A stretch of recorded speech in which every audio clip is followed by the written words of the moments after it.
All right, kids, here we are on another adventure in the middle of nowhere. And I know if you ever watch this series, which I know you don't, you're not used to seeing this in the daytime because we usually do it at night. But it's been so long since we've done a road trip, I'm taking advantage of the fact that we're out on the road right now. And instead of Kyle and Natasha with me, I've got Grandma from A Moment with Nate's Grandma here on Junkaholics World. And I decided, you know what, screw it. I'm doing a random night road trip at 4:30 in the afternoon because I need some content for the channel. Please watch your language. Right. That's Grandma. But anyway, so we just got back from making the Cohen's Gap video. And I thought, you know what, since we're on a road called Tannery Road that sounds familiar to me for some reason, but I can't remember why, I decided to take it. I told you if you come to a fork in the road, you take it. Right. So that's essentially what we did. But, you know, like I said, you know, it's been a while. I think it's been almost 2 months since we've done one of these road trip videos. But figured we're here now, might as well do it. And so a lot's gone down since the last video, you know, especially, you know, where I work, you know, and don't say what it is because they don't sponsor me. I've had to get on you about that before. And, you know, one of my favorite things to talk about, you know, is dumb stuff that I've seen witnessed at work. And recently, I was asked to cover in the lawn and garden department, which is something I've done before. It's something I do every now and then when they need an extra helping hand out there. And these people, it was an older couple, were looking at the lawnmowers. And they weren't really sure which one to buy. So I was just trying to be helpful, and I started asking them questions. They don't know how to answer any of my questions because they're not buying it for them. So they get on the phone and call whoever it is that they're buying it for, presumably one of their kids. I don't know. Doesn't really matter at this point. And I'm trying to say, well, is it a big yard? Is it a small yard? Is it a flat yard? Is there a lot of hills? Is it really rough? You know, do you need a bag? Like the bag up the grass? Do you just want an ordinary side discharge? You know, do you want self-propelled? Do you not want self-propelled? What do you want? And this whole exchange probably went on for about a half an hour as they're trying to explain to this person on the other end of the phone, you know, all this stuff that I'm relaying to them because, you know, I want to sell them one that's going to meet their needs, you know. I don't want to sell them one that's too small and they're going to be out in their yard all day long, but at the same time, I don't want to sell them one that's, you know, way more expensive or bigger than what they need. So finally, I got these people to settle on a middle ground mower. I still don't think they were completely convinced about what they were buying, but they bought it. So that was a thing. And just yesterday, on another, you know, on the same wavelength of dumb things I've, you know, experienced at work, they hired a repair guy to come in and fix our cart machine. You know, give it a tune-up, you know, make sure the batteries were good, make sure all the electrical wiring was fine. The guy put new tires on it because the tires were, you know, completely bald. And it was some, like, Hispanic guy, you know. He spoke kind of broken English, but it was enough that you could, at least, he understood what it is you wanted him to do. And one of the things that he was doing was replacing the remote control. Because I don't know how familiar you people are with this, but if you ever go to a large store where they have cart corrals in the parking lot, there's usually someone that goes around and gathers them up. And in bigger stores, especially ones like ours, there's a machine that they stack all the carts in front of, and you walk out in front of the line of carts with the remote control so it pushes all of them. Well, our remote control was bad, so the guy brought a new one. But it wasn't a new one, it was a refurbished one.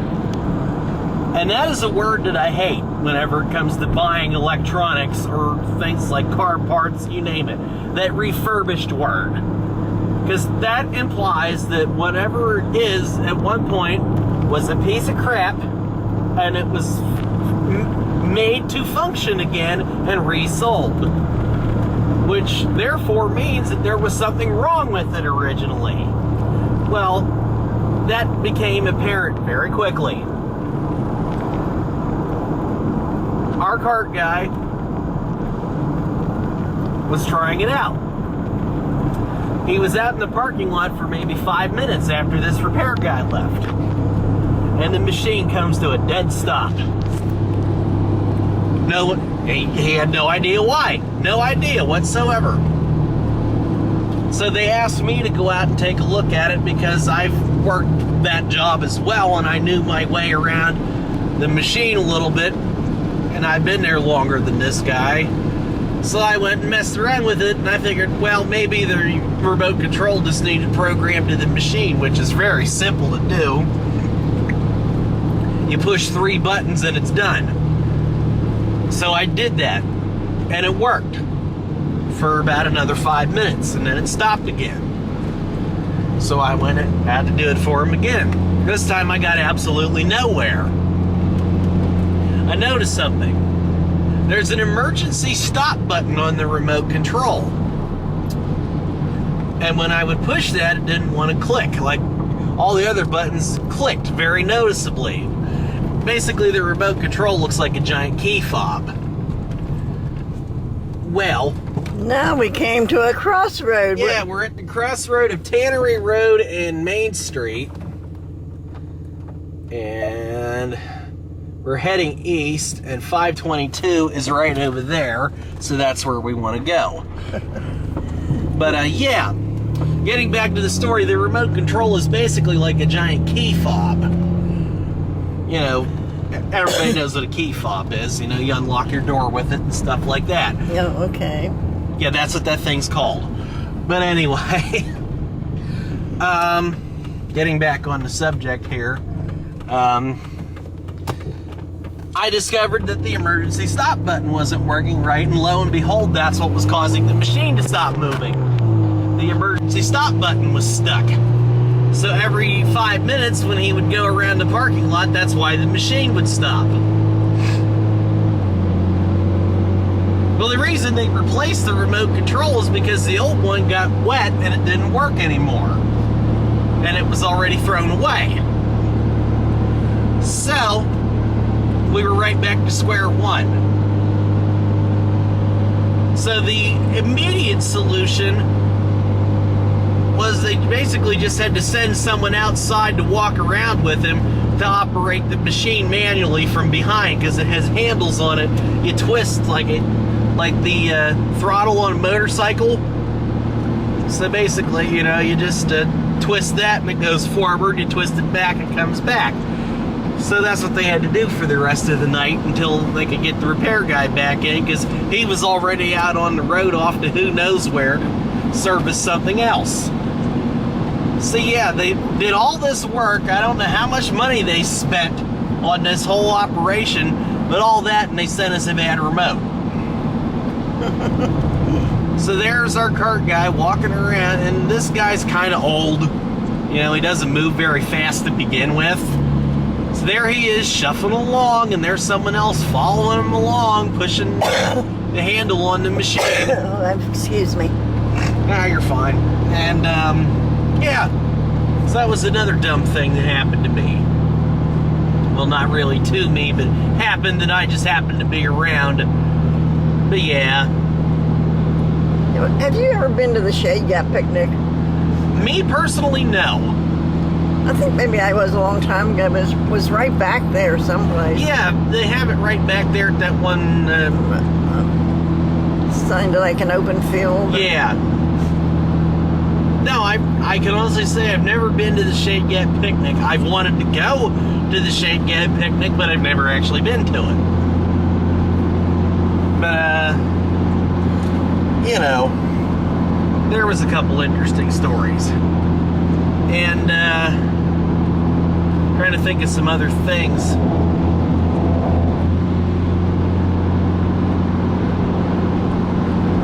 If you saw the recent video I put up called The Window, where I was attempting to fix the shed window with Kyle,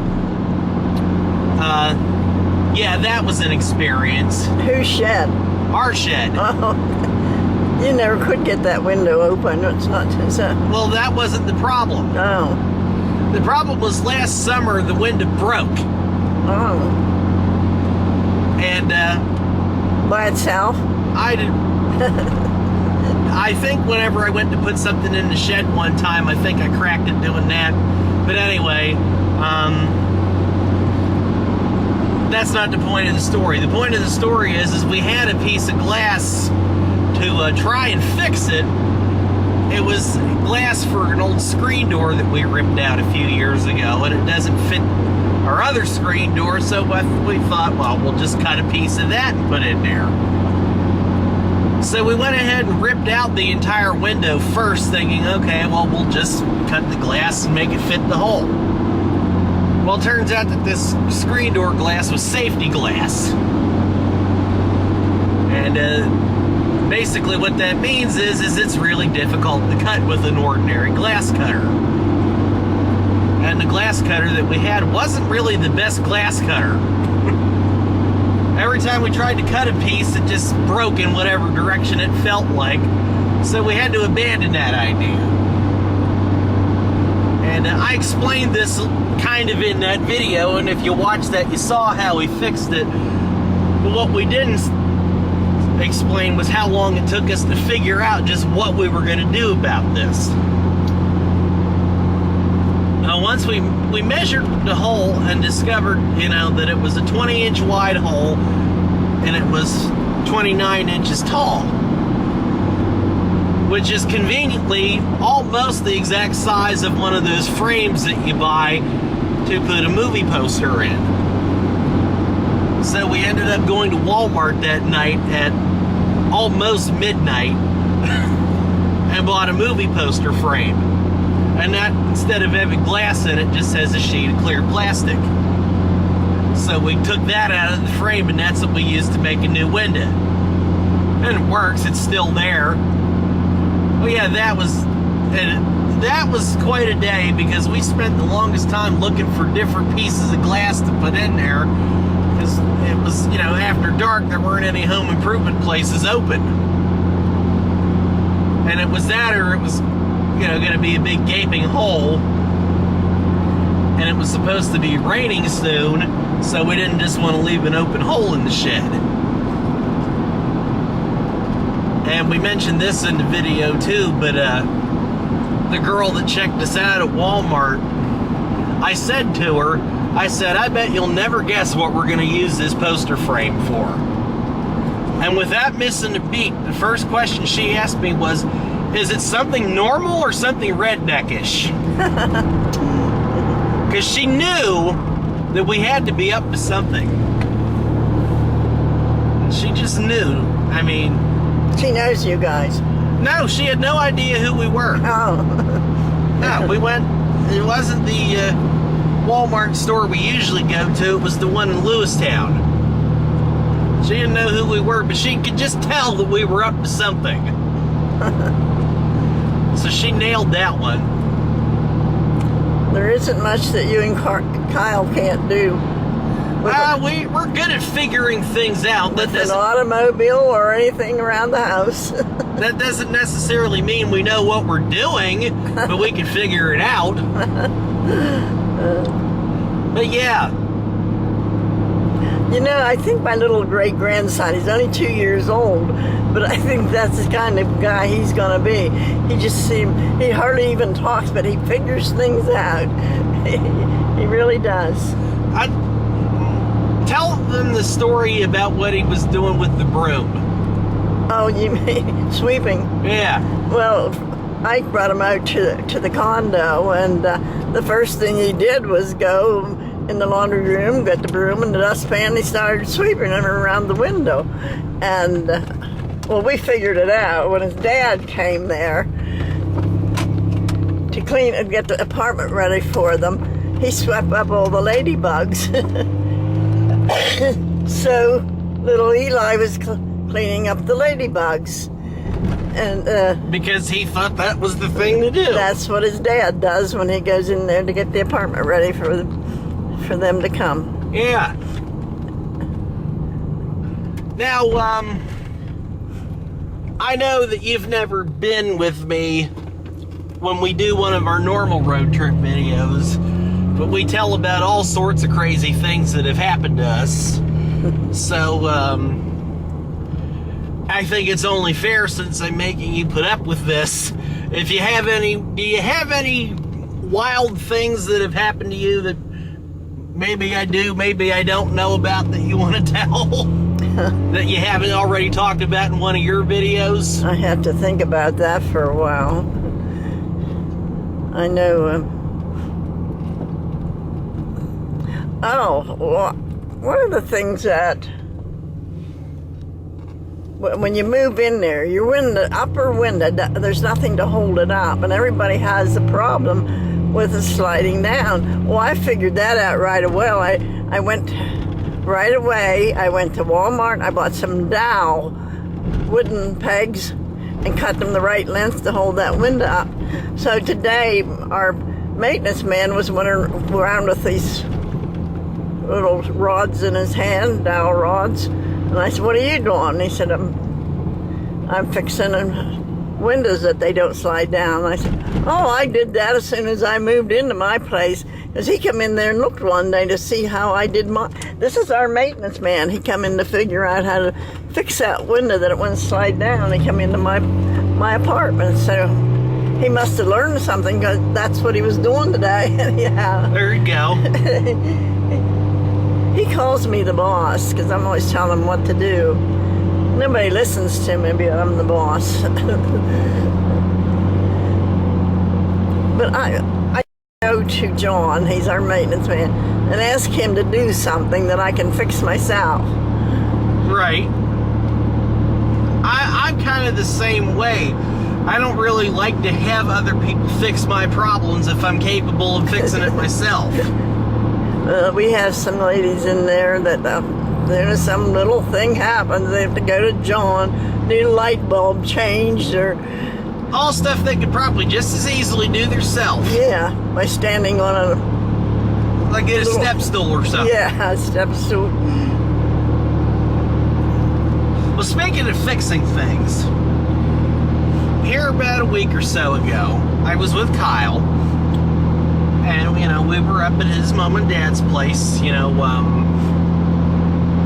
was trying to fix a noise in my rear brakes. And while he was doing that, me being me, I'm looking at other stuff on the truck. And I noticed there was a rust spot on my rear bumper.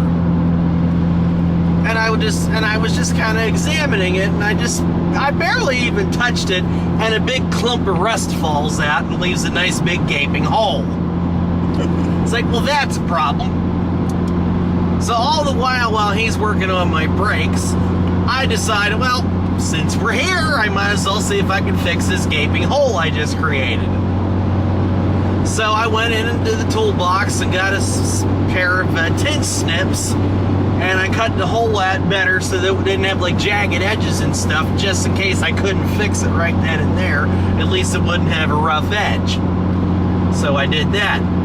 And I'm digging around in the garage, and I come across some sheet metal. So I said, okay, well, now this looks promising. The problem that I ran into is where the hole was. It was where the bumper rolls over to where the plate light goes. So I had to figure out a way to bend it around a turn, so I ended up doing it in 2 pieces. And it's like, okay, I got the pieces made, now I just need to attach them.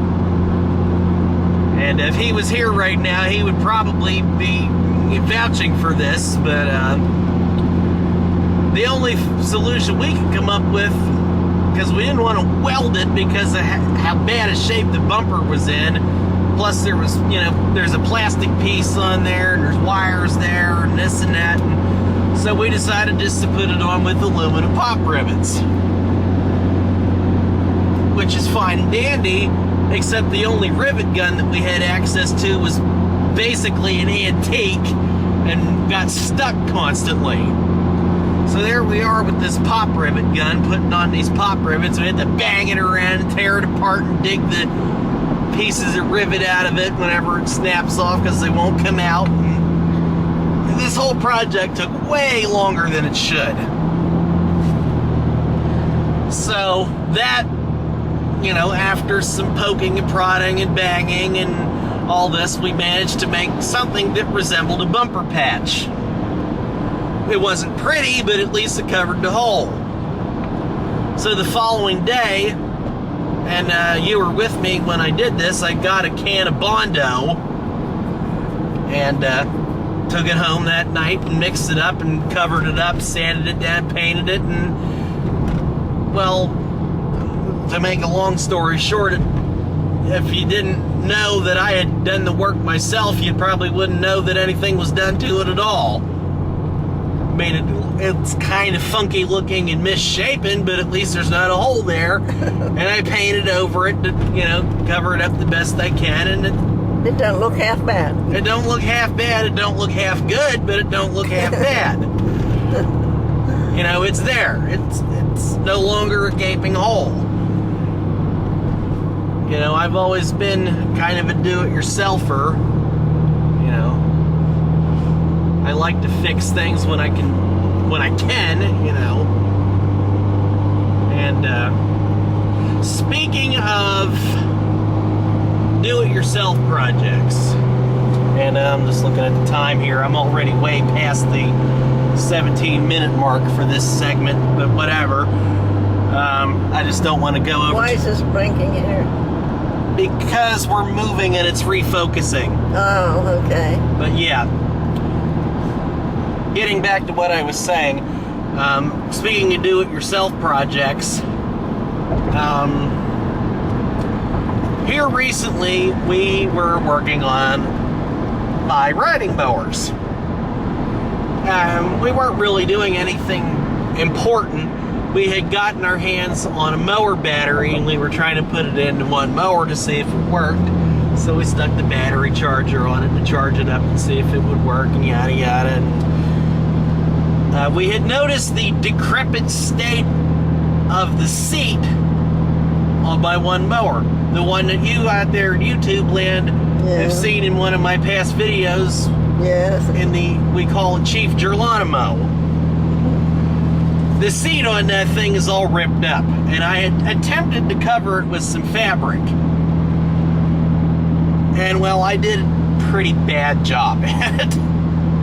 It didn't hold, it was starting to come off, and it looked bad. I mean, it covered up all the rip spots, but it didn't look good. So we were thinking, well, how can we fix this seat so that it doesn't look like a complete piece of crap? So I remembered that I had a staple gun in the kitchen drawer, and I had some leftover spray glue from a past project. So I just peeled the foam and all off of the seat and took the fabric that I had and wrapped it around it, and we actually just stapled directly into the foam. And the seat on that thing has a plastic frame around it that is supposed to hold the fabric in place, but it didn't. So I just screwed that into the seat without putting the fabric on. And what we did was we sprayed the entire seat and the underside of the foam padding and just glued that thing right down. And thus far, in the couple weeks it's been, I think, since we did that, it's still holding. So I guess the point I'm getting at is it worked. Good. I don't know how long it's going to stay that way, but it worked for the time being. Well, one time I couldn't get my blinker lights in my car to work. Took it to the garage twice. Once it was how much it cost for some little switch in there. Well, and then I took it again, and it cost $480. Still wouldn't work. So we went down to AutoZone. To AutoZone, and they bought a flasher. Nathan bought a little thing, cost $16, and stuck it in there, and worked ever since. Well, I'll explain the rest of the story. Okay. In a way that they'll... And I need to cough. Go ahead. In a way that they'll understand a little better, and I'm going to end this segment here soon because we're coming up on 29 minutes, and that's when the camera shuts off on its own. But no, what had happened to, we had taken it to the garage where Kyle works, and originally they just replaced the socket in the one headlight because the socket was bad, and we thought that's what was causing the problem. So they replaced that, and it worked for a little while. That was what, like a $40 fix, something like that? Might not even have been that much. I don't remember. It's not important at this point. Well, then it quit working again. So, took it back in there. And of course, you know, Kyle works there and several other guys. His dad works there and whatnot. And they all came to the conclusion that this turn signal flasher wasn't bad because it wasn't overheating or anything. And they just came to the conclusion it was the whole turn signal switch. That was the part that ended up costing $480 because that turn signal switch controls, obviously, the turn signals. It also controls the cruise control, the high beam and low beam, the windshield wipers, all that stuff. I even took it to another garage. In between, yeah, and that guy he couldn't figure anything out. So when it took it there, it was working. And sometimes it would work off and on. It would work. Well, you know, the long and short of it is it ended up being turn signal flasher, which was, as we said, a $16 part. I had to put it in with black tape because the original one had clips on it that held it in place, and the replacement one we bought didn't. So I just wrapped it up with tape, and it's hanging in there by a piece of string, but it works. It's been working ever since. Yes. So, since this is getting kind of long for this segment, we're going to go ahead and stop it right here for now. And if I think of some more things to talk about later, we'll be right back. And I'm back. I dropped Grandma off because she was getting a little tired of traveling, so I'm just going to finish this one up myself real quick. But yeah, that was some stories, you know, of some of my interesting experiences with, you know, different repair jobs and stuff like that, and a few other things. And you know, it is what it is. So I think the way I'm going to wrap this one up, since I'm on my way back home, you know, I'm just going to, you know, give the standard lines of if you like this, don't forget to subscribe and hit the like button. And hopefully we can get back into the swing of doing road trip videos again soon here. We haven't been doing too many lately because as we, you know, revealed in the Redneck Bake Off video that, you know, Kyle and Natasha are expecting, and we don't want to drag her around any more than we have to, you know, because it's not really the most convenient thing for us to be doing, you know, when, you know, you get what I'm saying, you know. I'm just kind of rambling right now because I'm out of things to say for today, but yeah, like I said, as per usual, like, subscribe, all that good stuff, and we'll see you in the next one.